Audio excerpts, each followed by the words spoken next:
বিএনপির নানান প্রচারণায় মুখ ফসকে জয় বাংলা স্লোগান দিয়ে ফেলছেন। মানে আমরা যেমন আওয়ামী লীগ আমলে ওবায়দুল কাদেরের মুখে শুনতাম, মানে নজির এই পর্যন্ত দেখা গেছে, ধরেন যত মামলা বাণিজ্য আছে তার বেশিরভাগই আসলে বিএনপির হাতে হয়েছে। জোর করে বলছেন 12 তারিখ পর্যন্ত চাঁদাবাজি না করে। তারেক রহমানের দুর্নীতিতেই নানান রকম ট্যাগ আছে, খাম্বা, হাওয়া ভবন, মিস্টার 10%। বাচ্চার মামলায় রায় হয়েছে, 7 বছরের কারাদণ্ড ছিল তারেক রহমানের। আপনাকে অনেক ধন্যবাদ, যুক্ত হচ্ছেন, সময় দিচ্ছেন। আমি শুরু করি যে বিএনপির, আপনি যেহেতু বিএনপির পক্ষেই কথা বলেন বিভিন্ন সময়, অতএব বিএনপি নিয়ে কিছু প্রশ্ন অল্প অল্প করে আপনার কাছে শোনার চেষ্টা করব। ইশতেহার ঘোষণা করলো বিএনপি, 31 দফা তো আগেই ছিল, প্রচারণারও প্রায় শেষ সময় এবং নির্বাচনের বাকি আছে আর 3-4 দিন। এই সময় এসে বিএনপির ইশতেহারের আসলে মানে খুব খুব মাহাত্ম্য কি ইশতেহারের, যখন ইতোমধ্যে প্রবাসী ভোটাররা তাদের ভোট দিয়েও ফেলেছে, পোস্টাল ব্যালট বাংলাদেশে পৌঁছেও গেছে, আসলে এটার মাহাত্ম্য কতটুকু, আর ইশতেহারে খুব গুরুত্বপূর্ণ বা খুব উল্লেখযোগ্য কি আছে বিএনপির? জি, আপনাকে ধন্যবাদ জানাচ্ছি। একটা দলের ইস্তেহার মানে এটা খুব হঠাৎ করে একটা কিছু আমাদের সামনে এসে হাজির হবে এরকম বিষয় না। সেই দলের দীর্ঘদিনে তাদের যে কার্যক্রম, তাদের যে প্রচারণা, তাদের যে বক্তব্য, তাদের যে প্ল্যানিং, সেটা আনঅফিসিয়ালি কিন্তু মাঠের বক্তৃতায় বা বিভিন্ন রকমের ফর্মাল বক্তৃতায়, ইন্টারভিউতে এটা কিন্তু চলে আসে অলরেডি। সেই অর্থে বিএনপির মূলত তাদের মূল ভিত্তি হচ্ছে 19 দফা, শহীদ প্রেসিডেন্ট জিয়াউর রহমান প্রণীত। তার ধারাবাহিকতায় পরবর্তীতে এসে বেগম খালেদা জিয়ার ভিশন 2030, তারপরে এসে তারেক রহমানের নেতৃত্বে যে রাষ্ট্র মেরামতের 31 দফা, সেইটা, এইগুলির সমন্বয় করেই এই যুগোপযোগী করা এবং 24 গণঅভ্যুত্থান পরবর্তী বাংলাদেশে কেমন বাংলাদেশ, কেমন গণতন্ত্র, কেমন মানবিক দেশ হিসেবে আমরা চিন্তা করি সেই এবং কর্মসংস্থান সহ বিভিন্ন বিষয়গুলো ইনক্লুড করা। এবং 18 বছর ধরে বিএনপি যখন নিপীড়িত হচ্ছিল, নানান রকমের মামলা হামলা, রাজনৈতিক নিপীড়ন এসবের শিকার হচ্ছিল, ওই সময় তাদের উপলব্ধি থেকে তারা যেটা ফিল করছিল যে এই বাংলাদেশ এইভাবে আসলে চলবে না। আওয়ামী লীগ আজকে আসছে, তারা এরকম নিপীড়ন করছে, ভবিষ্যতে অন্য কেউ আসলে বা বিএনপি আসলে, যেই আসুক, এই রাষ্ট্র এই ব্যবস্থাপনার মধ্যে থাকলে এরকমই আর একটা স্বৈরতন্ত্র চালু হতে পারে। সেই জন্য বিএনপি নিজে থেকে ফিল করে, অন্যরা যখন সংস্কারের উচ্চারণটাও করেন এই শব্দটা, তখন বিএনপি তাদের রাষ্ট্র মেরামতের 31 দফা দিয়েছে। সেই বিবেচনা ওই সবগুলা মিলেই বিএনপির ম্যানিফেস্টো। সেই ম্যানিফেস্টোর মধ্যে এতদিন ধরে তারা যে প্রচারণা চালিয়েছে সেগুলি মূলত এর মধ্যে আছে, আরেকটু ইলাবোরেটলি আছে বা আরো কিছু বেশি আছে, যেগুলোর মধ্যে পপুলারিজম হয় বা পপুলিস্ট হওয়ার মতো যে উপাদানগুলি, সেগুলো বক্তব্যে বেশি আসে। সব বিষয়গুলো তো আর সাধারণ বক্তৃতায়, মেঠো বক্তৃতা বা ইন্টারভিউতে বলা যায় না। ফলে অনেকগুলি সমন্বয় 5টা অধ্যায়ের মধ্যে বিএনপি এখানে বলেছে। আর এইখানে এই উপস্থাপনার মধ্যে যেটা আমার ভালো লেগেছে, আমি কালকে এই ইস্তেহার অনুষ্ঠানে ছিলাম, সেটা হলো নর্মালি আমাদের দেশে ইস্তেহার প্রণয়ন একটা কমিটি থাকে দলের, তারা এটা প্রণয়ন করে। দলীয় প্রধান সারা দেশে নির্বাচনী প্রচারণার জন্য চষে বেড়ান, বক্তৃতা দেন, প্রচারণা চালান, এবং ইস্তেহারের দিন তিনি এসে ইস্তেহারের সার সংক্ষেপটা তিনি পাঠ করেন একরকম। এটাই বাংলাদেশে কিন্তু এত বছর ধরে আমরা দেখে এসেছিলাম।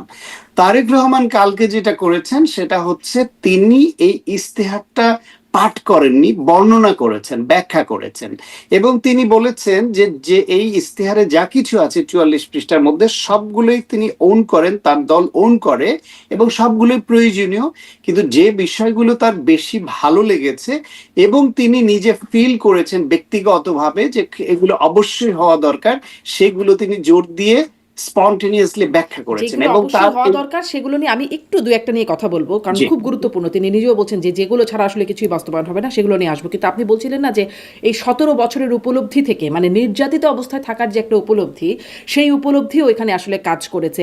আমি দেখছিলাম যে ট্রুথ অ্যান্ড হিলিং কমিশনের কথা বলা হচ্ছে ইশতেহারে, জামাতের ইশতেহারে এরকম একটা কমিশনের কথা বলা হচ্ছে, যে এখানে বলা হচ্ছে যে ভুক্তভোগী কেন্দ্রিক ও পুনর্বাসনমূলক ন্যায় বিচার প্রতিষ্ঠায় এবং ফ্যাসিবাদী সময় সংগঠিত মানবাধিকার লঙ্ঘন, আওয়ামী লীগ আমলে গুম খুন, মিথ্যা মামলা, নির্যাতন এবং বিভিন্ন সময় অপরাধের দ্রুত বিচার নিশ্চিত করা। 15 বছরে আওয়ামী লীগের যত সব অন্যায় সেগুলোর মানবাধিকার লঙ্ঘনের বিচারের কথা বলা হচ্ছে। কিন্তু তারপর মানে আওয়ামী লীগ শাসনের পতন ঘটার পরে যেই সময়টা, যেখানে আসলে আমরা অনেক মব দেখলাম, মবের মাধ্যমে মানবাধিকার লঙ্ঘন, হত্যাকাণ্ড থেকে শুরু করে নানান রকম লুটপাট ভাঙচুরের ঘটনা ঘটলো, এগুলো কি আসলে এর মধ্যে নাই? 15 বছরের কথা বলা হলো, এগুলোর কি দ্রুত বিচারের বিষয় আসবে না, নাকি এই সরকার যেমন প্রেশার গ্রুপ বলে একরকম সরিয়ে দিল, পরের সরকারও একরকম দায় মুক্তি দিয়ে দেবে?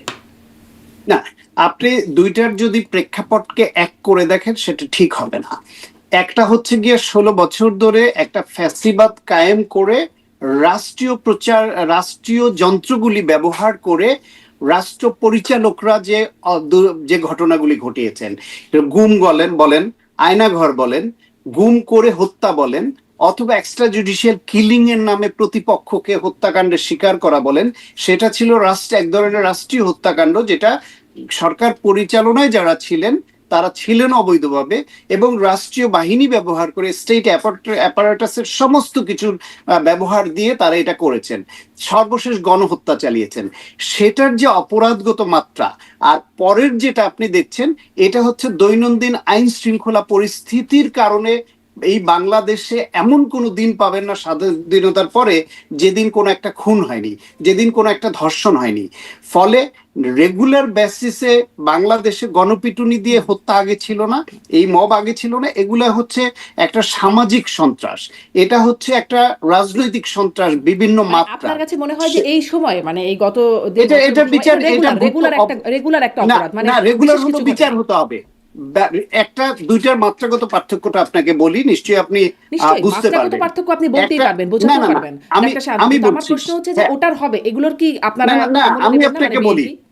তারেক রহমান বা অন্য কোন সরকারও যারা ইস্তেহার দিয়েছেন কেউ তো বলেননি যে গত 16 বছরে যতগুলি মানে বিভিন্ন সামাজিক বা বিভিন্ন গোষ্ঠীগত বা বিভিন্ন সময়ে নির্বাচন কেন্দ্রিক অবস্থায় তো হত্যাকাণ্ডের শিকার হয়েছে। আওয়ামী লীগ ইউনিয়ন পরিষদের একা মার্কা দিয়ে নির্বাচন করতে গিয়ে নিজেরা নিজেদের 116 জন কর্মীকে হত্যা করেছে, সেটার বিচার তাদের প্রাপ্য।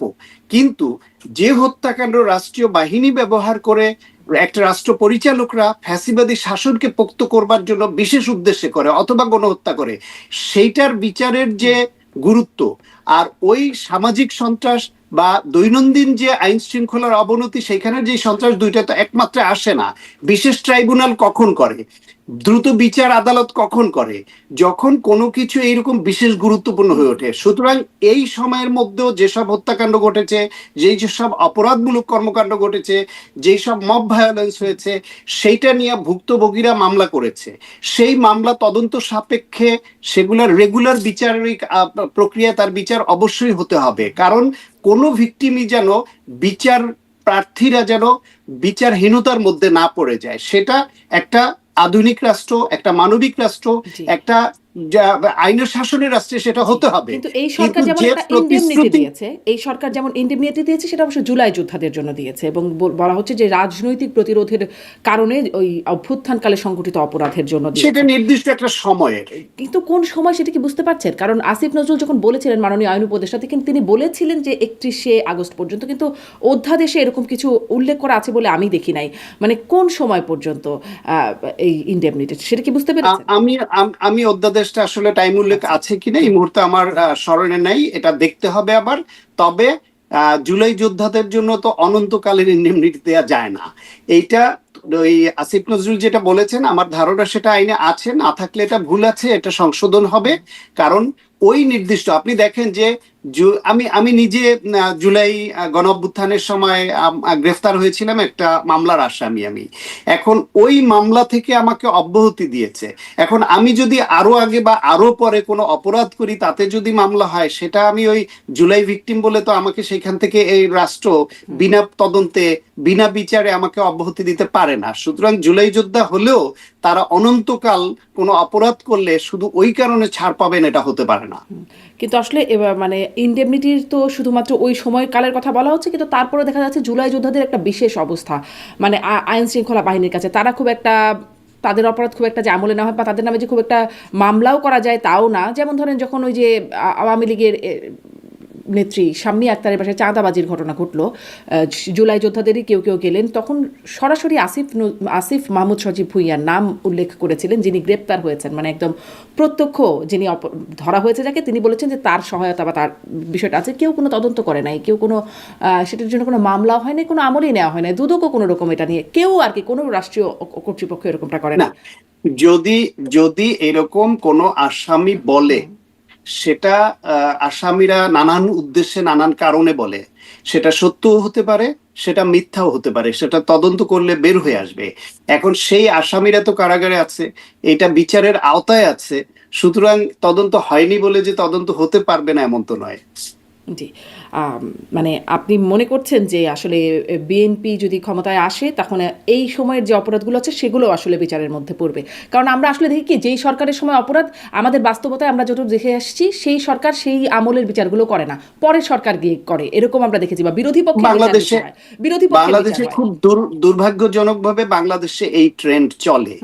বাংলাদেশে ওই একই আদালত বেগম খালেদা জিয়াকে সাজা দেয়, এতিমের টাকা হস্তান্তর করেছে এক অ্যাকাউন্ট থেকে আরেক অ্যাকাউন্টে, সেটাকে দোষী সাব্যস্ত করে এবং প্রচার চালায় যে এতিমের টাকা চুরি করেছে রাজনৈতিক দল। আবার বাংলাদেশের সেই আদালতই আবার তাকে নির্দোষ বেকসুর খালাস দেয় যে এই মামলায় ভুল রায় হয়েছিল। যদি তার উপর অন্যায়ভাবে রাষ্ট্রের সর্বোচ্চ আদালত এই রায় দিয়ে থাকে, তাহলে যারা এই রায় দিয়েছে তাদেরও বিচারের আওতায় আনা উচিত। এরকম অনেক গুরুত্বপূর্ণ মামলায় এই যে পট পরিবর্তনের পরে সেটা দেখা যায় যে আগে মোটিভেটেড রায় দেয়া হয়েছিল, বায়াসড রায় দেয়া হয়েছিল। তাহলে রাষ্ট্রের সর্বোচ্চ আদালত যদি এরকম বায়াসড হতে পারে, তারা মোটিভেটেড হতে পারে, তারা যদি রাষ্ট্র পরিচালকদের নির্দেশে রায় দিতে পারে, তাহলে তাই ওই বিচারকদেরও বিচারের আওতায় আনা উচিত। সেটা যতদিন আমরা না পারবো ততদিন পর্যন্ত এই প্রক্রিয়া থেকে বের হওয়া কঠিন হবে।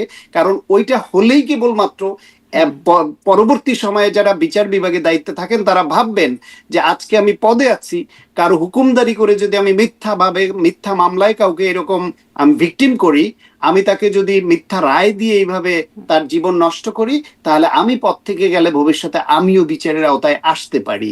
যেটা বাংলাদেশের বিভিন্ন বাহিনীর বেলায় স্পর্শকাতর বিবেচনায় এই কাজটা কেউ করতো না, বিচার বিভাগের বেলায়ও করতো না।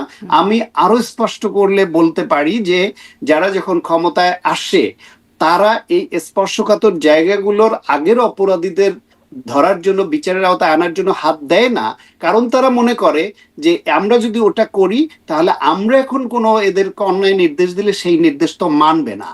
সেই কারণে রাষ্ট্র পরিচালনায় যারা বিভিন্ন সময় এসছে তারা বিশেষ উদ্দেশ্যে এগুলা স্পর্শকাতর জায়গাগুলো হাত দিত না। কিন্তু আমার দাবি, আমার চাওয়া যে যদি আমরা একটা মানবিক রাষ্ট্র চাই, আইনের শাসন চাই, বিচার বিভাগের স্বাধীনতা চাই, এবং বিচার বিভাগে কেউ চাইলেও হস্তক্ষেপ করতে পারবে না এরকম বিচার ব্যবস্থা আমরা চাই, তাহলে বিচার বিভাগ সহ বিভিন্ন বাহিনীতে যারা এরকম স্পর্শকাতর অপরাধে যুক্ত ছিল, বিশেষ করে আলোচিত বিষয়গুলো, সেগুলো তদন্তের আওতায় আনা উচিত এবং তাদের বিচারযোগ্য হলে অবশ্যই। বললেন তো তখন এই দুটো শব্দের ক্ষেত্রে মনে পড়লো 21শে আগস্ট, সব মামলার আসামি, মানে মামলার সব আসামিরা খালাস পেয়ে গেছেন এই সময় রায়। আগে যারা অপরাধী হিসেবে গণ্য হয়েছিলেন এখন সবাই খালাস হয়ে গেছে, এবং তারপরে আর কিছুই হলো না। মানে ওই অপরাধে, মানে ওই সময় যে এতগুলো মানুষ মারা গেল তার জন্য আর কিছুই হলো না। আপনার কি মনে হয় এটিও তো একটা স্পর্শকাতর এবং আলোচিত বিষয়? ডেফিনেটলি আলোচিত বিষয়। আপনি শুধু 21শে আগস্টের সংখ্যাটা বড় এবং বড় নেতা ছিল ওইটাকে ধরছেন। শেরাটনের সামনে ওইখানে যে বাসে গান পাউডার দিয়ে 12 জন লোককে হত্যা করা হয়েছিল, নারী শিশু সহ, সেইখানে আওয়ামী লীগ নেতা নানক সহ অনেকে অভিযুক্ত হলেন। তারা ক্ষমতায় আসার পরে বললেন না, ওকে দিয়ে জোর করে বলানো হয়েছে। সেইখান থেকে তাহলে কি এই যে হত্যাকাণ্ডের শিকার যারা হলেন, গান পাউডার দেওয়া হলো, আগুন দেওয়া হলো, কেউ না কেউ তো করেছে। তাহলে যাদের নামে বিএনপির সময়ে চার্জশিট হয়েছিল, যাদেরকে দোষী করা হয়েছিল, ধরে নিলাম ওনরা নির্দোষ, তাহলে দোষী কে? তাকে খুঁজে বের করে এই রাষ্ট্রের দায়িত্ব ছিল, তাদের খুঁজে বের করে এই আইন শৃঙ্খলা রক্ষাকারী বাহিনীর দায়িত্ব ছিল। ঠিক একইভাবে 21শে আগস্ট গ্রেনেড হামলা যেটা, সেটা যে বা যারাই ঘটিয়ে থাকুক, তাহলে এ দোষী না, তাহলে দোষী কে? তার কাউকে না কাউকে তো আমাদের ধরতে হবে বা তদন্তে আনতে হবে। সেটা যেন এই যে না হয় এটাও একটা বড় কনসার্ন। বিডিআর হত্যাকাণ্ড, এই যে এতগুলো চৌকস আর্মি অফিসারকে মেরে ফেললো, শুধু এই দিক ওই দিক রশি টানাটানি হচ্ছে, তদন্ত রিপোর্ট হচ্ছে, এই হচ্ছে ওই হচ্ছে, কিন্তু অ্যাকচুয়ালি কারা খুন করলো বাংলাদেশে দুর্ভাগ্যজনকভাবে এইটা পট পরিবর্তনের সঙ্গে সঙ্গে সুর বদলে যায়, কিন্তু প্রকৃত দোষীকে সেটা কেউ জানতে পারি না আমরা। এই ধারা থেকেও আমাদের নিশ্চয়ই বের হয়ে আসতে হবে। সেটি আসলে খুবই একটা গভীর সংকটের জায়গা বলেছেন। এই ট্রুথ অ্যান্ড হিলিং কমিশন সম্পর্কে আর একটা দুটা কথা একটু শুনি, যে সেখানে আসলে মানে আওয়ামী লীগের পুনর্বাসনের কোনো জায়গা আছে কিনা, আওয়ামী লীগের সাথে কোনো যোগাযোগ, সেটির কোনো সুযোগ আছে কিনা। আমরা এই সরকার মানে বর্তমান অন্তর্বর্তীকালীন সরকারও আসিফ নজরুল সাহেবই বলেছিলেন গত বছর মে মাসে সম্ভবত, যে ট্রুথ অ্যান্ড রিকনসিলিয়েশন কমিশন গঠিত হবে, কিন্তু সেটি এই সরকারের আমলে পরে শেষ পর্যন্ত এসে নাকচ হয়ে গেছে। প্রধান উপদেষ্টা সেটি নাকচ করে দিয়েছেন, তেমনটি হবে না। মানে এরকম কিছু কি এই ট্রুথ অ্যান্ড হিলিং কমিশনের ভাবনার মধ্যে আছে? এইখানে কমিশনের ভাবনার মধ্যে আছে কিনা সেটা এখনো স্পষ্ট নয়, কিন্তু তারেক রহমান রয়টার্স এর সঙ্গে বক্তব্যে তো বলেছেন যে শেখ হাসিনার সন্তানদের যদি এদেশের জনগণ চায় তাহলে তারা রাজনীতিতে ফিরতে পারবেন। এটা একটা ইঙ্গিত। তো ইঙ্গিতটা কিরকম, এবং আমিও মনে করি দেশের বেশিরভাগ মানুষের চাওয়া এটা, যে আওয়ামী লীগ একটা বিশাল দল ছিল, রাজনৈতিক দল। সেই রাজনৈতিক দল 16 বছর ফ্যাসিবাদী কায়দায় দেশ চালাতে গিয়ে তাদের অনেক নেতারা গুম খুনের সঙ্গে যুক্ত হয়েছেন, তাদের অনেক নেতারা লুটপাটের সঙ্গে যুক্ত হয়েছেন, অনেক নেতারা 14, 18 এবং 24-এর নির্বাচনের মতো এরকম গণতন্ত্র হত্যাকারী নির্বাচনে তারা সংশ্লিষ্ট ছিলেন। সুতরাং যারা টাকা পাচার করেছেন এদেরকে, এবং সর্বশেষ গণহত্যায় যারা প্রত্যক্ষ রোল প্লে করেছেন, এদেরকে সুনির্দিষ্ট অভিযোগে তাদের বিচার হতে হবে, এবং এই বিচারটা অনন্তকাল ঝুলিয়ে রাখা যাবে না। দ্রুততম সময়ের মধ্যে সঠিক তদন্ত করে এদেরকে বিচারের আওতায় আনতে হবে। এখন এদের বিচারটা হয়ে গেলে, রায় হলে, বাকি যে বিশাল আওয়ামী লীগের সমর্থক জনগোষ্ঠী থাকলো তাদেরকে কি করবে? শেখ মুজিবুর রহমান তো 72 সনে যুদ্ধ অপরাধী, মুক্তিযুদ্ধ বিরোধী শক্তি, তাদেরকেও পর্যন্ত ওই সুনির্দিষ্ট ফৌজদারি অপরাধী ছাড়া বাকি সবাইকে সাধারণ ক্ষমা ঘোষণা করে দিলেন। জিয়াউর রহমান তো এসে তিনি যা বাংলাদেশকে আরো অ্যাকোমোডেটিভ করার উদ্দেশ্যে বা ঐক্যবদ্ধভাবে এগিয়ে যাওয়ার জন্য তিনি তো রাজনৈতিক দল হিসেবে যারা নিষিদ্ধ ছিল তাদেরকে ওপেন করে দিলেন, যে সবাই রাজনীতি করার সুযোগ পাক, জনগণ যাদের গ্রহণ করে তারা রাজনীতি করবে। সুতরাং আওয়ামী লীগের বেলাও যারা অপরাধী, যাদের বিরুদ্ধে সুনির্দিষ্ট অভিযোগ আছে, তাদের বিচারের আওতায় এনে বাকি যারা, তাদের তো নাগরিক অধিকার রাজনীতি করা, তারা কেন রাজনীতি করতে পারবে না? নিশ্চয়ই বাংলাদেশের সেই দিকে এগুতে হবে। এত বড় একটা শক্তিকে মূল ধারার রাজনীতির বাইরে রেখে তো এই দেশ এগোতে পারবে না। অনেকে আবার মানে আওয়ামী লীগের নেতারা অনেকেই আবার মাথার উপর ছাতার খোঁজে অনেকে বিএনপিতে ঢুকে পড়ছেন, বিএনপির নানান প্রচারণায় মুখ ফসকে জয় বাংলা স্লোগান দিয়ে ফেলছেন। মানে আমরা যেমন আওয়ামী লীগ আমলে ওবায়দুল কাদেরের মুখে শুনতাম কাওয়া হাইব্রিড ইত্যাদি নানান ফার্মের মুরগি, এরকম বিএনপি আওয়ামী লীগে ঢুকে যাচ্ছে। এখন আসলে বিএনপিতে এরকম কাওয়া হাইব্রিড বা ফার্মের মুরগি ঢুকছে কিনা কোনোভাবে? হ্যাঁ, ঢুকে পড়ছে তো, সেটা তো সংবাদ মাধ্যমে আমরা দেখতে পাচ্ছি যে আওয়ামী লীগের সুবিধাভোগী বা আওয়ামী লীগের পদে ছিলেন এরকম অনেকে জামাত ইসলামে ঢুকেছে, বিএনপিতে ঢুকেছে, বিভিন্ন দলে কম বেশি ঢুকছে। কেউ আবার দলীয় পদে ঢুকেনি, কিন্তু প্রচারণায় বা স্থানীয়ভাবে মিশে গেছে। দেখেন, প্রত্যেকটা রাজনৈতিক দলের, বিশেষ করে যারা পাওয়ার পলিটিক্স করে, বুর্জুয়া রাজনীতি, পাওয়ার পলিটিক্স বা এর মধ্যপন্থার রাজনীতি যারা করে, এ ধর্মভিত্তিক রাজনৈতিক দল এবং বামপন্থী ক্যাডার ভিত্তিক রাজনৈতিক দল, এই টাইপের দল ছাড়া বড় দলগুলোতে সবার বেলায় দেখবেন যে এদের নেতা কর্মীদের মধ্যে অনেকগুলা লেয়ার থাকে। কেউ থাকে হচ্ছে আদর্শিকভাবে ওই দলকে ভালোবেসে করে, সেই দলের আদর্শ ভালো খারাপ সেটা ভিন্ন বিবেচনা, কিন্তু তার কাছে ওই দলের আদর্শ ভালো লাগে বলে দলকে এবং দলের আদর্শকে ভালোবেসে ডেডিকেশন নিয়ে করে। আর কিছু আছে তারা হচ্ছে গিয়ে যে দলে থাকলে তিনি একটু এম্পাওয়ার্ড হবেন, একটু তিনি খবরদারি করতে পারবেন, নির্বিঘ্নে ব্যবসাটা করতে পারবেন, একটু তার আর্থিক লাভবান হবে, সমাজে তিনি বুক ফুলিয়ে চলবেন, এইসব নানান ইকুয়েশন মাথায় রেখে ওই দলে করে। ফলে বাংলাদেশে তো এরকম অনেক বড় বড় নেতাদেরই যখন সরকার হয় ওই সরকারি দলে যোগ দিয়ে সরকারি দলের এমপি হওয়ার এরকম নজির তো আছে। এরকম হাস্যরসের কথাও তো আছে যে আমি তো দল বদলাই না, আমি সবসময় সরকারি দল করি, সরকার বদলায় তো আমার দোষ কি? সুতরাং এরকম নেতাও তো বাংলাদেশে আছে। এটা হঠাৎ করে চলে যাবে না। আদর্শিক রাজনীতি যত বেশি স্ট্রং হবে তত বেশি এই ধরনের এই যে দলছুট এই দিক ওই দিক করা সুবিধাবাদী রাজনীতিকের সংখ্যা তত কমে আসবে। তাহলে কি মানে এই কথার একটা সামারি করি, এটা যে ধানের শীষ বা বিএনপি জিতলে আওয়ামী লীগ রাজনীতিতে পুনর্বাসিত হতে পারবে, এরকম একটা সামারি কি টানা যায়? কারণ মানে দেখছিলাম যে বিভিন্ন জায়গায় এই প্রচারণাটাও করছে যে বিএনপি ক্ষমতায় আসলে মানে শেখ হাসিনা ফিরতে পারবেন, এমন কথাও আসলে ভাইরাল হয়েছে। এরকম একজন নারী বলছেন যে আমি বরাবরই আওয়ামী লীগের ভোটার, কিন্তু এবারে ধানের শীষে ভোট দিব, কারণ ধানের শীষে ভোট দিলেই শেখ হাসিনা ফিরতে পারবেন। এরকম একটা ভাইরাল জিনিস দেখলাম। আরও বিভিন্ন জায়গায় মানে প্রচারণার মধ্যেও এরকমটা আসছে। ঠিক সরাসরি শেখ হাসিনা ফিরতে পারবেন এমনটি না বললেও আওয়ামী লীগ ফিরতে পারবে, এরকমটি কি বাস্তবতা হতে যাচ্ছে? না না, অত সরল না, অত সরল অঙ্কে বলা যাবে না।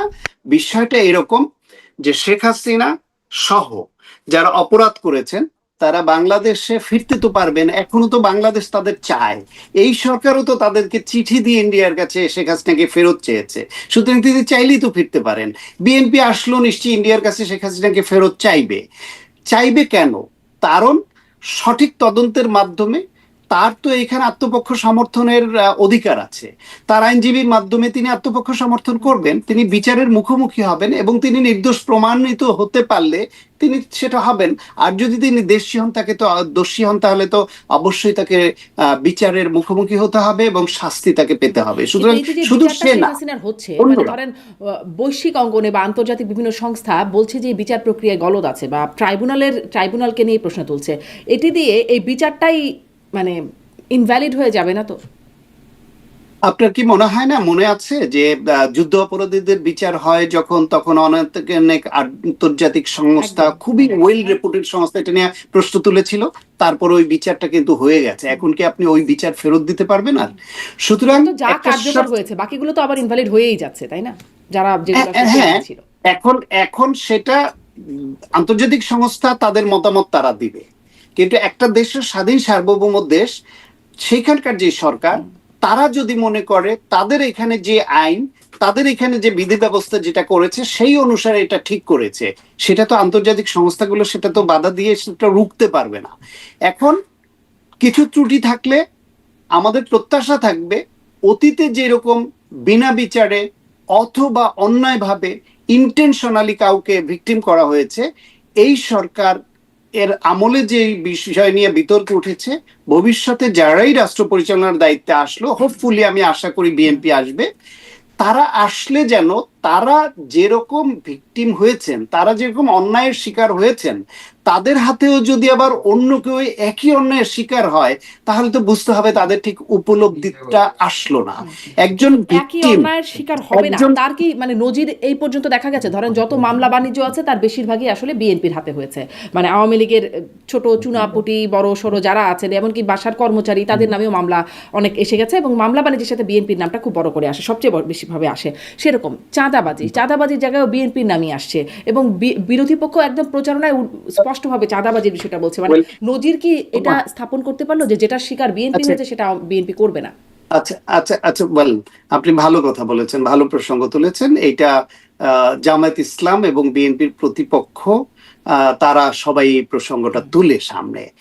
আপনার সাংবাদিকতার জীবন তো বেশ অনেক বছরই হয়ে গেছে, তো আপনি কি দেখেছেন যে বিএনপিতে এই যে এরকম হাজার হাজার নেতাকর্মীর বিরুদ্ধে শাস্তিমূলক ব্যবস্থা গ্রহণ করা, এই গ্রহণ করার অর্থটা হচ্ছে দল থেকে এই অভিযোগটা মেনে নেওয়া যে তাদের বিরুদ্ধে যে অভিযোগ আছে তার সত্যতা দল পেয়েছে। প্রথম ধাপটা, আগে তো রাজনৈতিক দলগুলো বাংলাদেশের নিজ দলের নেতাকর্মীদের বিরুদ্ধে এরকম অভিযোগ উঠলে তারা আমলেই নিত না, মনে করতো যে এর বিরুদ্ধে শাস্তিমূলক ব্যবস্থা গ্রহণ করলে এটা মেনে নেওয়া হচ্ছে যে আমার দলে চাঁদাবাজ আছে। না, হতো শুদ্ধি অভিযান হয় না? আওয়ামী লীগের সময় তো নানান বিভিন্ন সময় শুদ্ধি অভিযান হতো, ক্যাসিনো ট্যাসিনো কত কিছু বের হয়ে যেত, হতো তো। না, সেটা আইন শৃঙ্খলা রক্ষাকারী বাহিনীর অভিযানে ধরা পড়তো। বিএনপি কি নিজেরা, আওয়ামী লীগ কি দলগতভাবে রাজনৈতিক শুদ্ধি অভিযান চালিয়ে কাউকে ও চাঁদাবাজের অভিযোগ আছে ওকে, অতএব অভিযোগের ভিত্তিতে ওকে আমি বাদ দিয়ে দিয়ে এটা করেছে? বিএনপি তো মামলাও হয় নাই বিএনপির ওই নেতার বিরুদ্ধে, তারা তো দোষী সাব্যস্ত হয় নাই, আইন শৃঙ্খলা রক্ষাকারী বাহিনীর হাতে গ্রেফতার হয় নাই। বিএনপি নিজ উদ্যোগে যাদের বিরুদ্ধে সমাজের বিভিন্ন স্তরে অভিযোগ উঠেছে, দলীয় চ্যানেলে তারা তদন্ত করেছে এবং যেটা সত্যতা তাদের কাছে মনে হয়েছে এটা ভ্যালিড অভিযোগ, তাদেরকে তারা ব্যাপক হারে যেরকম শাস্তিমূলক ব্যবস্থা নিয়েছে। এইটাও তো একটা পজিটিভ মুভ। এখন আপনি একটা যে আগে স্কুলেই যেত না, সে স্কুলে যাওয়া শুরু করেছে, সেটাকে অ্যাপ্রিসিয়েট না করে আপনি যদি বলেন যে ও তো পাস করতে পারবে না, তার এই যে স্কুলে যে যেত না, সে যে স্কুলে যাওয়া শুরু করেছে, এটাকে অ্যাপ্রিসিয়েট করেন, করে বলেন যে ভালো লেখাপড়া, ভালো রেজাল্ট আমরা দেখতে চাই, এবং এই ধারাবাহিকতা আমরা অব্যাহত থাকি, এটা দেখতে চাই। এখন আমরা যদি ভালো একটা উদ্যোগ নিলে সেটাকেও যদি আমরা ওইভাবে প্রশ্নবিদ্ধ করি, তাহলে তো সেই যে সব ভালো উদ্যোগে মুখটা, আমাদের প্রশ্নবিদ্ধ করাটাই আমাদের কাজ, মানে সেই উদ্যোগটাও বিষয়ে না আমরা জানবো। না, কারণ কি প্রশ্নবিদ্ধ বিএনপি, ধরেন উদ্যোগটাকে বিএনপি যখন উদ্যোগটাকে ক্ষমতায় ছিল, প্রশংসাও করতে হবে। নিশ্চয়ই নিশ্চয়ই বিএনপি একটা ব্যবস্থা নিচ্ছে, আমলে নিচ্ছে, সেটি নিশ্চয়ই প্রশংসাযোগ্য। কিন্তু আমি এটাও একটু প্রশ্ন করতে চাই, বিএনপির মানে দলের উপরে কি একটু কন্ট্রোল কম? মানে এভাবে করে এতবার বলার পরেও একজন, দুইজন, তিনজন মানে হয়েই যাচ্ছে, এবং বহিষ্কারের সংখ্যাটাও বেশ বড়, তারা এই ব্যবস্থাগুলো আপনি নিল। তারপরে আপনি ধরেন আপনি তারপরে ধরেন জোট সরকার যখন ছিল, তখনও তাদের কর্মীদেরকে নিয়ন্ত্রণ করা গেল না। মানে নেতাকর্মী অনেকে এত বেশি সন্ত্রাসী হয়ে আপনি উঠছিলেন, তাদের বিরুদ্ধে ক্রস ফায়ার, মানে ওই যে অপারেশন ক্লিন হার্ট চালাতে হলো, সেখানে বিএনপিরই বেশি নেতাকর্মী মারা গেছে বলে এটা এটা তারাও দাবি এটা করছে। বলতে এটা বলতে দ্বিধা নাই, এবং আপনি নতুন করে প্রশ্ন তুললেও এ প্রশ্ন পুরনো, এবং আপনারও নিশ্চয়ই উপলব্ধি থাকবে যে বাংলাদেশে, আবারও সেই কথাটা বলি, মধ্যপন্থী পাওয়ার পলিটিক্স করা দলগুলোর মধ্যে চেইন অফ কমান্ড ধর্মভিত্তিক দল এবং বামপন্থী দলের তুলনায় অনেক শিথিল। যদি চেইন অফ কমান্ড এত স্ট্রং থাকতো, তাহলে কি বাংলাদেশে প্রায় 80 জন বিদ্রোহী ক্যান্ডিডেট বিএনপির হয়? আওয়ামী লীগের আগের নির্বাচনগুলোতে যে এত বিদ্রোহী ক্যান্ডিডেট হতো, সেটা কি হতো? জাতীয় পার্টি যে বারবার ভেঙে যাচ্ছে, সেটা কি হতো? সুতরাং মধ্যপন্থী পাওয়ার পলিটিক্স করা দলগুলো, এটা চেইন অফ কমান্ডটা এইরকম, এই আদলে এখনো আছে। তারা এইটাকে কবে রেটিফাই করে ওই রকম ধর্মভিত্তিক দল বা ক্যাডার ভিত্তিক দলের মধ্যে আদৌ হতে পারবে কিনা, বা আদৌ হতে চায় কিনা, সেটা ভিন্ন প্রশ্ন। কিন্তু যেরকম আছে, এই বাস্তবতা মেনে নিয়েই এই দলগুলোকে মানুষ ভোট দেয়, এবং এই দলগুলোকে মানুষ ক্ষমতা, রাষ্ট্র পরিচালনার দায়িত্ব দেয়। বিএনপি আগের থেকে এই বিষয়ে অনেক উন্নতি করেছে, শুধু তার কিছু প্যারামিটার আমাদের কাছে স্পষ্ট। আমাদের প্রত্যাশা এবং চাওয়া হচ্ছে বিএনপি যেন, এবং অন্যান্য রাজনৈতিক দলগুলো যেন, এই যে তাদের যে এখনকার যে প্র্যাকটিস, এটা অব্যাহত রাখে। রাতারাতি তারা সূর্য যাবে এটা আমিও আশা করি না, কিন্তু একটা বেটার বিএনপি আমি চাই। এখনো প্রচারণায় তো দেখা যাচ্ছে যে বিএনপির একজন নেতা, তিনি প্রচারণায় গিয়ে বলছেন যে 12 তারিখ পর্যন্ত, হাত জোর করে বলছেন 12 তারিখ পর্যন্ত চাঁদাবাজি না করতে। অনেক চাঁদাবাজি বেড়ে গেছে, 12 তারিখ পর্যন্ত চাঁদাবাজি না করতে। এরকমটা এখন দেখা যাচ্ছে, মানে 12 তারিখের পরে আবার হ্যাঁ, জি এটা এটা ওই একজন প্রার্থীর এই নিউজটা এসছে প্রথম আলোতে, আমি দেখেছি। এটা এর আগেও দু একজনে বলেছে তাদের অসহায়ত্ব, যে তারা জনগণের কাছে রায় প্রত্যাশা করেন, কিন্তু তার দলের একজন কর্মী বা নেতা যখন চাঁদাবাজি করেন, তখন ওই দু চারজনের জন্য পুরো দলটা কলঙ্কিত হয়, অথবা ওই প্রার্থীর প্রতি বিরূপ মনোভাব হয়। ফলে এই মুহূর্তে তার হাতে, বিএনপির পক্ষ থেকে কিন্তু বারবার পুলিশ প্রশাসনকে বলা হয়েছে যে আপনারা আমাদের দলের কারো বিরুদ্ধে সুনির্দিষ্ট অভিযোগ থাকলে তার বিরুদ্ধে আইনগত ব্যবস্থা নিন। এই সরকারকে বারবার তারেক রহমান নিজে বলেছেন, দল থেকে বলা হয়েছে স্টেটমেন্ট করে। কিন্তু এরা ওই অপরাধ কেউ করলে তার বিরুদ্ধে ব্যবস্থা না নিয়ে, তা সরকারের পক্ষ থেকে, সংবাদ মাধ্যমের পক্ষ থেকে, অন্য দল থেকে বিএনপিকে শুধু অ্যাকিউজড করা হচ্ছে। এইখানেও চাঁদাবাজ বিএনপিতে আছে, তো বিএনপিতে দখলদার আছে, তো আছে বলেই তো তাদের বিরুদ্ধে ব্যবস্থা নিচ্ছে, এবং সবগুলো তো বিএনপির তদন্তের আওতায় আনাও সম্ভব না এত বড় দলে। সেই ক্ষেত্রে হয়তো স্থানীয়ভাবে কোনো একজন নেতা তার এলাকায় তার কর্মীদের দ্বারা এই আচরণে অসহায় বোধ করে তিনি এই হাত জোর করে এই কথাটা বলেছেন যে মানুষকে আমার প্রতি বিমুখ করাবেন না। কিন্তু যখন রাষ্ট্র পরিচালনার দায়িত্বে আসবে, তখন বিএনপিকে আমরা আরো জোরালো ভাবে অ্যাকিউজ করতে পারবো যে এখন তো পুলিশও আপনাদের হাতে, প্রশাসন আপনাদের হাতে। তো তখন তো আপনারা হয়তো বলতেন যে পুলিশ গ্রেপ্তার করে না, এটার দায় তো সব বিএনপির না, কিন্তু তখন বিএনপিকে আরো জোরালো ভাবে আমরা অ্যাকিউজ তার করতে মানে এখন পারবো। যেমন বিএনপি নিজের চাঁদাবাজ বা দখলদারদের কাছে বিএনপি একরকম অসহায়, তখন সেই অসহায়তাটা থাকবে না।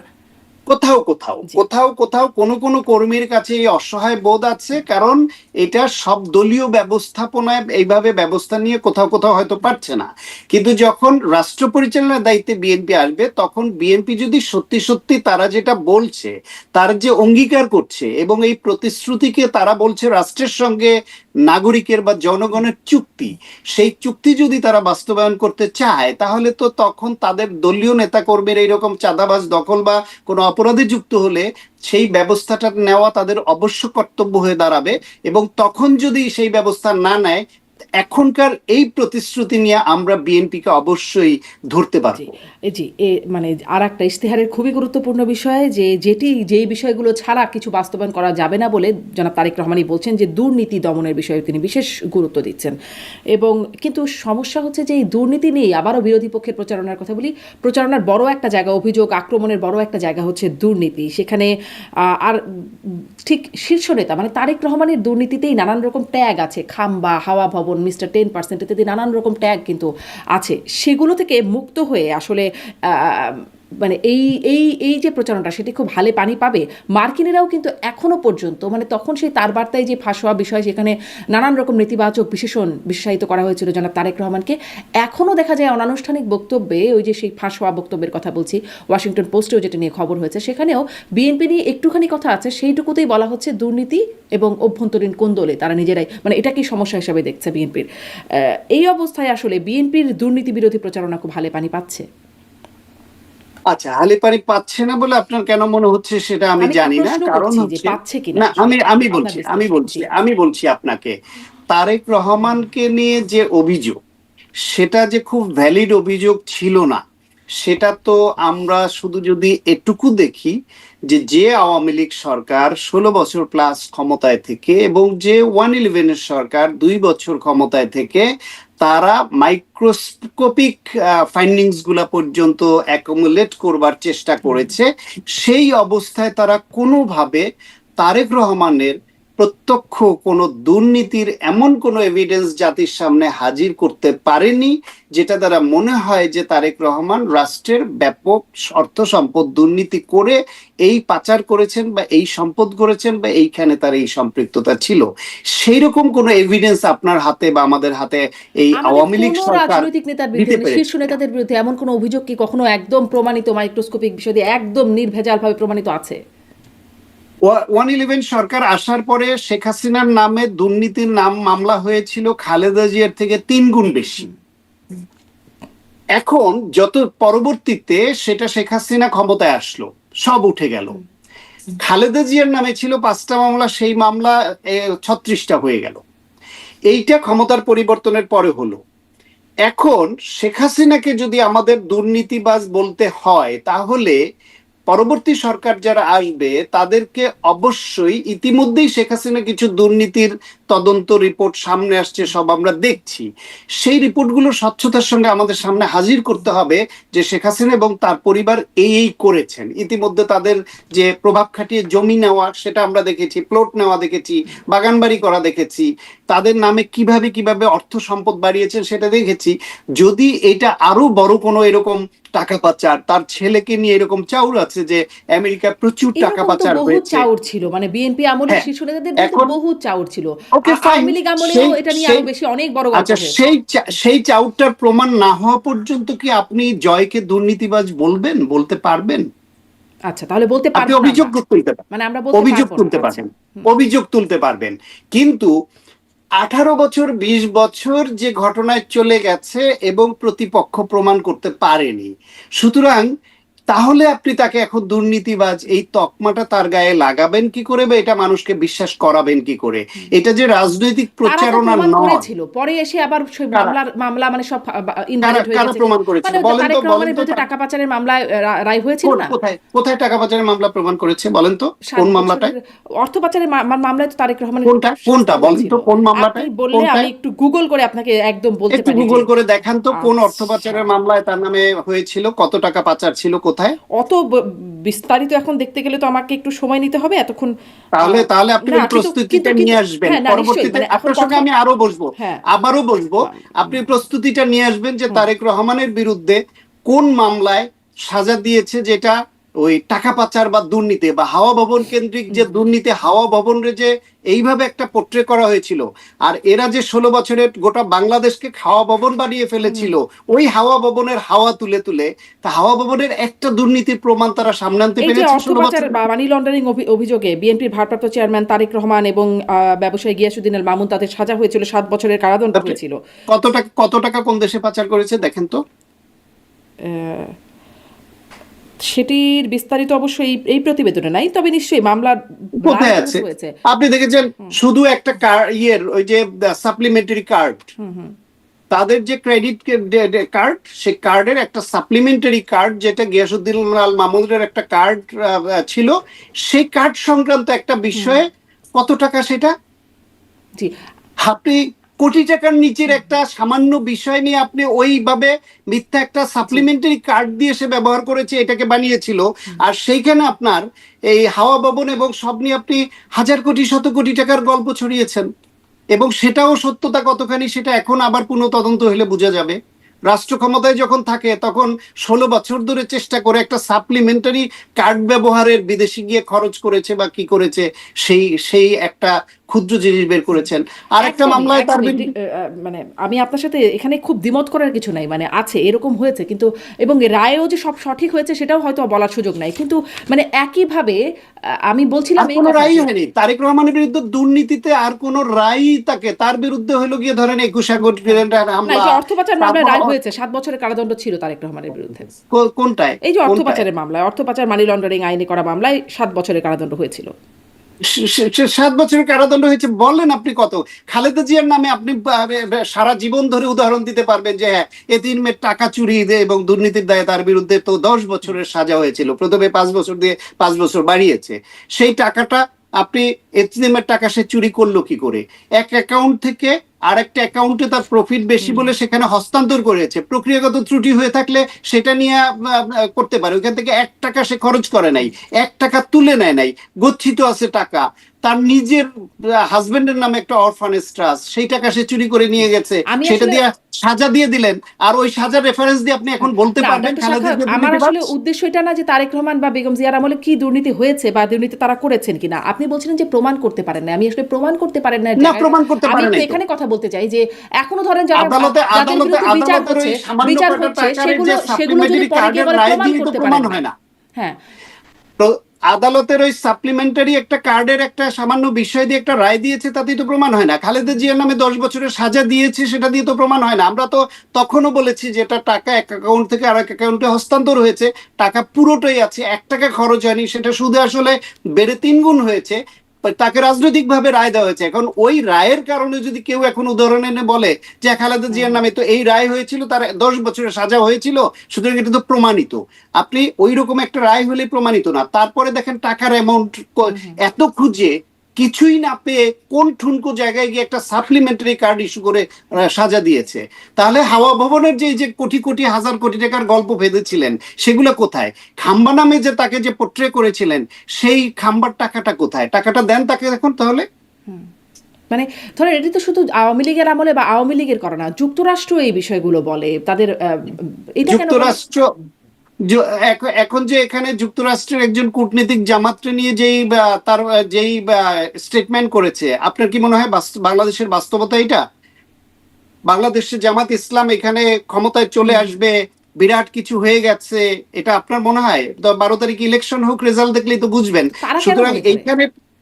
সুতরাং কারণ হচ্ছে গিয়ে পৃথিবীর সমস্ত দেশেই কখনো কখনো বিশেষ সখ্য তৈরি হলে, কখনো বিশেষ স্বার্থকেন্দ্রিক বিষয় হলে কূটনীতিকরা অনেকে বিভিন্ন রকম দুর্নীতি থেকে বিভিন্ন সময় জড়ায়নি। অথবা দুর্নীতি না করুক, ব্যক্তিগত পছন্দ অপছন্দ, বন্ধুত্ব, নানান কারণেও কি তারা বায়াসড হয় না? সুতরাং তাদের একটা তার বার্তা, আমেরিকার একটা তার বার্তাকে আপনার কি বেদবাক্য মনে হচ্ছে? বাইবেল ওইটা? আমেরিকার দুর্নীতি, আমেরিকার বিভিন্ন দেশের উপর আগ্রাসন আপনার কি সব ন্যায্য মনে হয়? তাহলে শুধু বাংলাদেশ প্রশ্নে বা একজন নেতা প্রশ্নে আমেরিকা তার বার্তা দিল, সেটা আপনার হাতিয়ার হয়ে গেল না? একটা তার বার্তা, আমেরিকার তার বার্তা, আমেরিকার ধারণা, বাংলাদেশের আদালতের রায় যেটি আপনি একদমই খারিজ করে দিচ্ছেন, বা ধরেন মানে এই আদালতের রায়ের বাইরেও যে একটা পারসেপশন মানুষের মধ্যে, অনেকেই এগুলোর মাধ্যমেই হয়তো তৈরি হয়েছে, সেগুলো মানুষের মধ্যে পারসেপশন তৈরি করেছে মানুষের মধ্যে পারসেপশন তৈরি করেছে বাংলাদেশের বিশেষ একটা রাজনৈতিক গোষ্ঠী তাদের অনুগত সংবাদ মাধ্যম ব্যবহার করে। একটা বিভিন্ন সংবাদ মাধ্যমে যে রিপোর্টগুলি হয়েছিল, সেই রিপোর্টগুলি এইভাবে তখন বিএনপি তুলনামূলকভাবে সংবাদ মাধ্যমের প্রতি বিভিন্ন কড়াকড়ি অবস্থান নেয়নি বলে এই সংবাদ মাধ্যমগুলো এটা করতে পেরেছিল। আপনি 16 বছর জয়ের বিরুদ্ধে টাকা পাচার নিয়ে কোনো পত্রিকার একটা সিঙ্গেল কলাম করার সুযোগ পেয়েছে দেখেছেন? আপনি পেরেছে? পারেনি। তারেক রহমান কিংবা বেগম খালেদা জিয়া তাদের ওই আমলে তারা সংবাদ মাধ্যমের এই রিপোর্ট করেছে বলে কোনো সংবাদ মাধ্যমের টুটি চেপে ধরেনি। ফলে তারা যে বিশেষ উদ্দেশ্যে, সরকারের বিশেষ উদ্দেশ্য বাস্তবায়নের যে এজেন্ডা নিয়ে নেমেছিল, তারা সেটা প্রচারণায় আনতে পেরেছিল, কিন্তু তারা ফেল করেছে বলে এখন তারা আবার গুটিসুটি হয়ে সেই বিএনপির কাছে তারা যাচ্ছে এবং বলছে বেগম খালেদা জিয়া এত ভালোভাবে রাষ্ট্র চালিয়েছেন, তার এত ভালো নীতিমালা ছিল, এই দলের প্রতি তাদের এই আস্থা আছে, সেটা এখন বলছেন।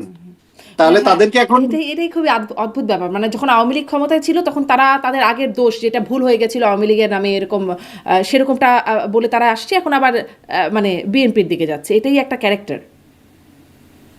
হ্যাঁ, বাংলাদেশে তো এই ক্যারেক্টার সব শ্রেণী পেশার মধ্যে আছে।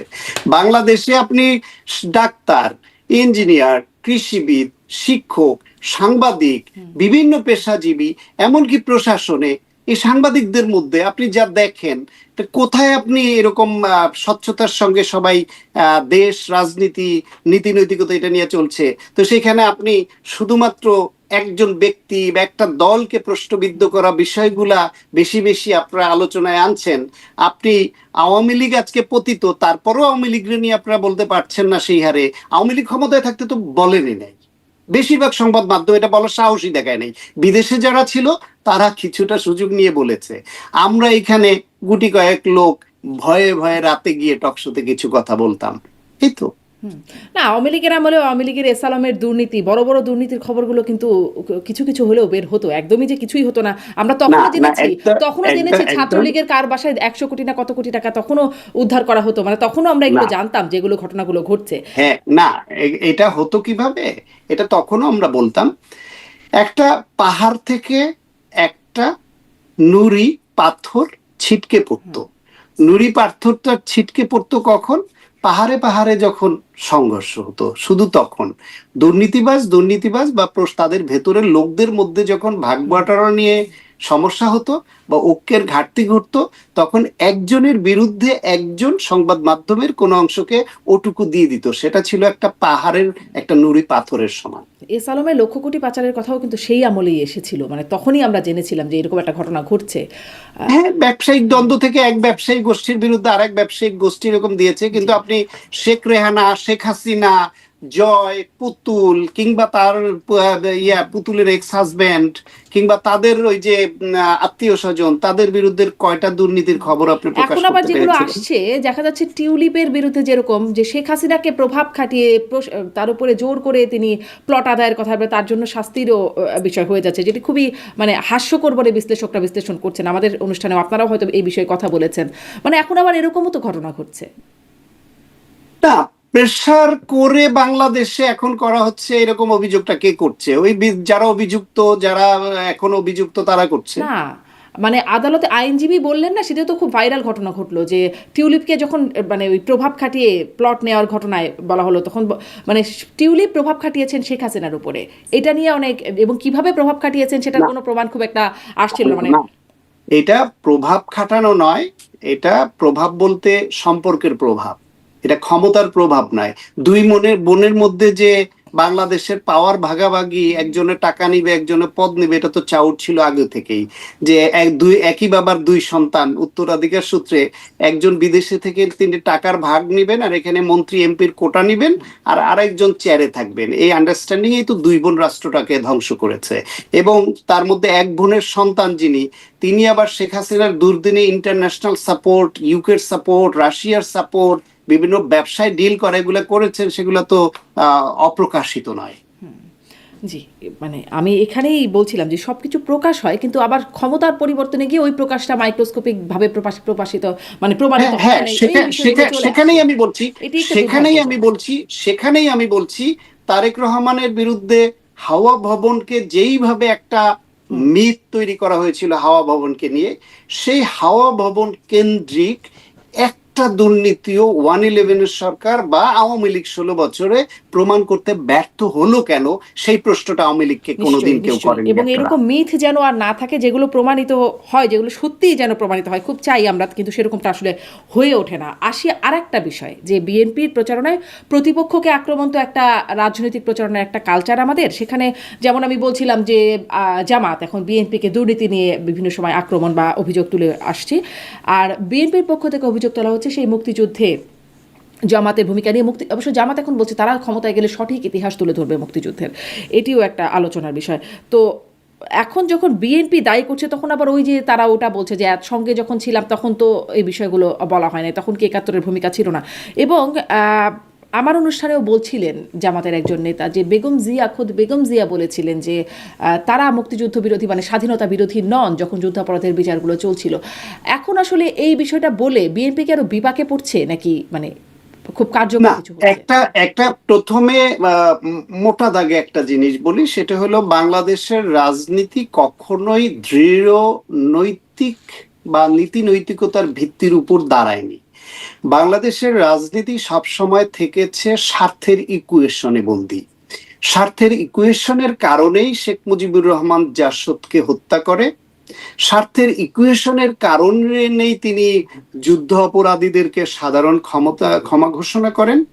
আবার জিয়াউর রহমান এসে আবার স্বার্থের ইকুয়েশনের কারণেই আবার কারো কারো রাজনীতি উন্মুক্ত করেন। এর সাথে সময় স্বার্থের ইকুয়েশনের কারণেই আওয়ামী লীগ এবং জামায়াত এক হয়ে ৮৬-র জাতীয় বেঈমান খেতাব অর্জন করে তার অধীনে নির্বাচনে যায়। স্বার্থের ইকুয়েশনের কারণেই স্বাধীনতার ঘোষকের প্রতিষ্ঠিত দল বিএনপি জামাতের সঙ্গে দীর্ঘদিন রাজনৈতিক মিত্রতা করে। স্বার্থের ইকুয়েশনের কারণেই আওয়ামী লীগের মতো একটি মুক্তিযুদ্ধের পক্ষের শক্তি জামাতের সঙ্গে জোট করে এবং ৯৫, ৯৬, ৯৪ সালে বিএনপির বিরুদ্ধে এক হয়ে তারা একসঙ্গে বসে। নিজামী এবং শেখ হাসিনা একসঙ্গে বসতে পারেন। এটাকে রওনক জাহান তার পলিটিক্যাল পার্টিজ অফ বাংলাদেশে বইতে বলেছেন, এটা একটা কৌশলগত জোট ছিল তাদের। তারা ওপেন করেননি, কিন্তু তারা যা যা করেছেন সবগুলা বিএনপির এই অফিসিয়াল জোটে যা করেছে তার থেকে একটুও কম করেনি কিছুতে। এইটা ফলে বাংলাদেশের রাজনীতিতে এটা আছে, কিন্তু আছে বলেই এমন নয় যে আওয়ামী লীগের সঙ্গে যখন জামায়াত ইসলাম গিয়েছিল তখন আওয়ামী লীগ জামায়াতকে রাজাকার মনে করতো না, কিংবা স্বৈরাচার যাকে আওয়ামী লীগ বিএনপি উভয়ে মিলে পতন ঘটালো সেই স্বৈরাচারকে দুই দলই আবার জোটে তাদের সঙ্গে নিল, সঙ্গে নিয়েছে বলেই তাদেরকে স্বৈরাচার মনে করতো না এমন নয়। ঠিক একইভাবে বিএনপির সঙ্গে জামাত ছিল বলেই তখন হয়তো এটা প্রকাশ্যে বলতো না রাজনৈতিক ঐক্যের খাতিরে, কিন্তু তাদেরকে রাজাকার মনে করতো না এমন নয়। ফলে বলতেন খালেদা জিয়া সেই উক্তিটিই আসছে, আমিও দেখছিলাম যে ওই সময় তিনি বলছিলেন যে মতিউর রহমান নিজামী, আলী হাসান মোহাম্মদ মুজাহিদ, সাইদি, কামরুজ্জামান, মানে তারা, মানে জামাত নেতারা, তারা স্বাধীনতা বিরোধী নন, আওয়ামী লীগই স্বাধীনতা বিরোধী যারা দেশের বিরুদ্ধে গোপন চুক্তি করছে, মানে তারা নন, তারা, তাদের বিরুদ্ধে যে বিচার হচ্ছে সেটা ঠিক না। আপনি একটা হচ্ছে ৭১ প্রশ্নে মুক্তিযুদ্ধ বিরোধী অবস্থানে ওনারা ছিলেন, এটা বেগম খালেদা জিয়ার বক্তব্য। আপনি ৯৪-৯৫ সালে জাতীয় সংসদে তাদের যে বক্তব্যগুলো আছে, জামাত যখন আওয়ামী লীগের সঙ্গে মিলে সংসদ থেকে রিজাইন করে বের হয়ে আসলো, ওই সময় বক্তব্যগুলো আবার দেখেন। সুতরাং আপনি শেষের এই একটা ধরেন এবং এইখানে দুইটা বক্তব্য পাশাপাশি মিলান। বলেছে এরা এই যে এরা মুক্তিযুদ্ধ স্বাধীনতা বিরোধী নয়, আওয়ামী লীগ স্বাধীনতা বিরোধী, কারণ দেশের বিরুদ্ধে চুক্তি করছে। তাহলে স্বাধীনতা এবং সার্বভৌমত্বর ৭১-এর প্রশ্নে অবশ্যই জামায়াত ইসলাম বিরোধী, কিন্তু আওয়ামী লীগ যে স্বাধীন সার্বভৌম একটা দেশের স্বার্থ ক্ষুণ্ণ করে বিদেশের সঙ্গে গোপন চুক্তি করতে পারে, তারা প্রকৃত স্বাধীনতা বিরোধী বর্তমানের প্রেক্ষাপটে। সুতরাং এইটা একটা অন্য ধরনের একটা স্টেটমেন্ট যে বাংলাদেশের স্বাধীনতা রক্ষা করবার দল আওয়ামী লীগও নয়। সুতরাং তারা জামাতের উপর যে অন্যায়টা করছে, তাদের যে ফাঁসি দিচ্ছে, সেটার প্রতিবাদ করতে গিয়ে এটা বলেছেন। এবং আমি নিজেও না, তারা বর্তমান প্রেক্ষাপটে বলছে, এটা ৭১ উল্লেখ করে বলেন নাই বেগম খালেদা জিয়া। বিচার ৭১-এর জন্য হলেও তাদেরকে যেইভাবে বিচারটা করা হচ্ছিল সেই বিচারটা প্রশ্নবিদ্ধ ছিল এবং অনেককে বিনা বিচারে প্রায় রাষ্ট্রীয় হত্যাকাণ্ডের আওতায় হত্যা করা হয়েছে।